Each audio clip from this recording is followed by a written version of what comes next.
Hello and welcome to Accelerate. I am Matt Stone. This is the podcast where we encourage and inspire CEOs, founders, and visionaries on their big leap journeys.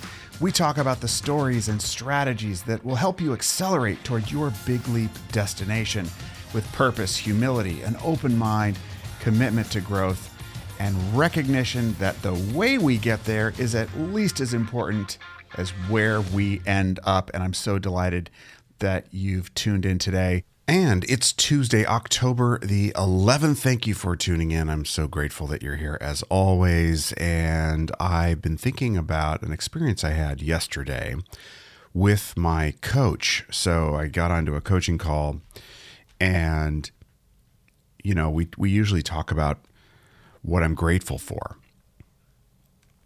And so I was feeling a bit arrested, so it took me a minute, but then I quickly accessed a couple things that I'm really, really grateful for. And that was great. It was fantastic. Worked like a treat. But still, there are some other things that are causing me a bit of distress. And I say that with precision. And so then we got into that.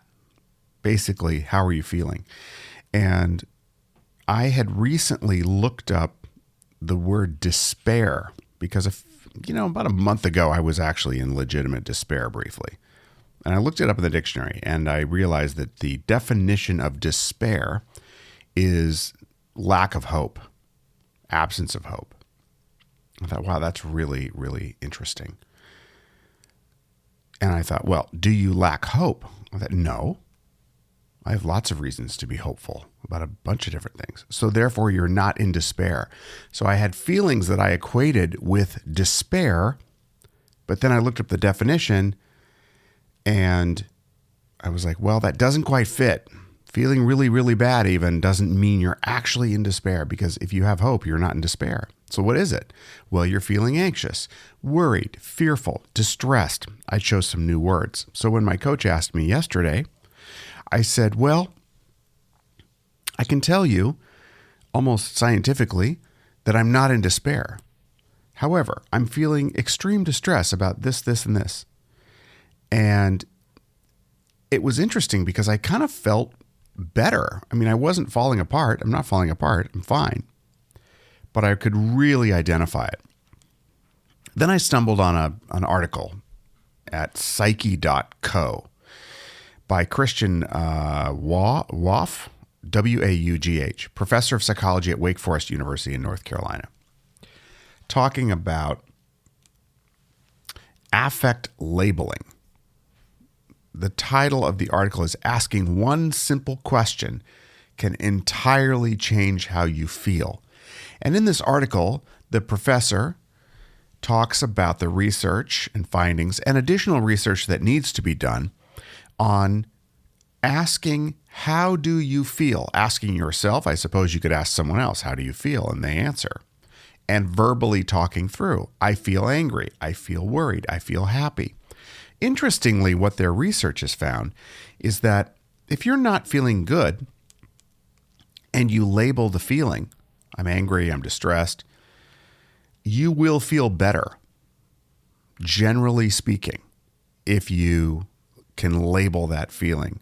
And there are various reasons why the brain, once you label it, it's like, I experienced this very personally. That's why this article really resonated. I thought, wow, that was exactly my experience. I labeled it and I felt better as a result of labeling it. They also pointed out, and this I did not know, that if you're feeling good, if you're feeling happy, if you're feeling joyful, someone says, how do you feel? And you accurately label that, you take a happy feeling and it's a bonus multiplier. You actually feel even better about your good feeling. So here's the bottom line.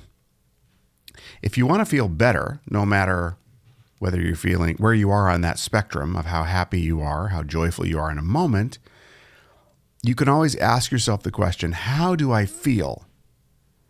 And then in my case, I try and be as clinical about it as possible. Just in that moment, step outside of myself as a clinician as a third-party observer who has special access to my insides, and label it with accurate words. And in some cases, look up the word to understand the definitions. And in looking at a definition, you can say, is this true or not? It may feel true, but it may feel real, but it doesn't make it true.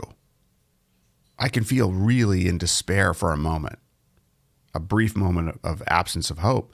Then if I ask myself, how do you really feel? Well, do you feel hopeful about anything? Sure, I do. Absolutely. Okay. So you're not in despair. Really, really useful. Look, we all go through things, we go through seasons. We go through days. We go through moments, years in some cases. Everyone's going through something all the time. And certainly seasons can be kind of protracted periods of struggle in some way. And it can make us really vulnerable to those negative emotions. And this is one way to healthfully cope with that and really reconnect with ourselves and realize the reality of it is that it's not as bad as we may feel in that moment. So if you're feeling anxious, you're thinking maybe I'm in despair or maybe I'm just really distressed, asking yourself, how do I feel? Labeling it, understanding what you mean by that. And if you're feeling happy, ask yourself the same thing. One thing I like to do too is ask that of other people. I much prefer how are you feeling than how are you doing. That question almost never gives any useful response. It's more of just making noise at each other. How are you feeling, on the other hand, if said intentionally, sincerely, can often produce a very revealing and helpful, frankly, and connecting response. So give it a try.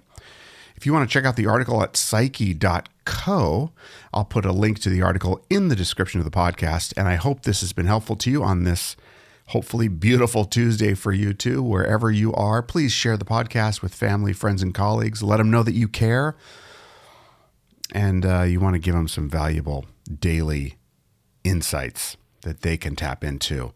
Thank you all for listening. We're over 2,400 downloads, 81 episodes as of today. This is the 81st episode, including the predecessor podcast. So I'm really excited that we're closing in on 100 episodes soon. I'm so grateful for you. Thanks for listening. Have a great day.